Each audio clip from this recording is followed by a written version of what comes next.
सर्वांचं स्वागत आहे छोट्याशा व्हिडिओमध्ये. झाडापासून सुरुवात केली म्हणजे माझा दिवस चांगला जाईल आणि तुमचा पण जावं.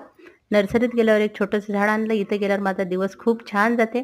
आणि चला आता मी मार्गशीर्ष महिन्यातील देवीची तयारी करते. ड्रेस कसे शिवायचे खूप सोप्या पद्धतीने मागच्या वर्षी शिवलेलं आहे बघा. इथं छोट्या छोट्या फक्त फ्रिल दिलेल्या आहे आणि इथे पण अशी एक साडी होती आहे नवीनच आणि त्याच्या पद्धतीने शिवला होता. नवरात्र शिवला होता या पद्धतीने बघा.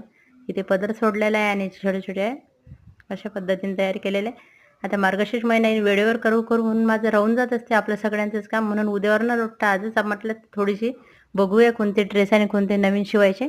काही नाही, एक दोन शिवेल मी, ते पण फ्रिलचे आपण, कारण बाहेरून आणले तर खूप महाग मिळत असतात ड्रेस. आणि असे व्हिडिओ माझे छोटे आवडले ना सबस्क्राईब करा. आईला आवड आहे म्हटल्यावर मुलीने थोडे फोटो काढलेच फुलांचे आणि मोठे व्हिडिओ पाहायला विसरू नका. आणि पूर्ण बघितल्याबद्दल तुमच्या मनापासून खूप खूप धन्यवाद.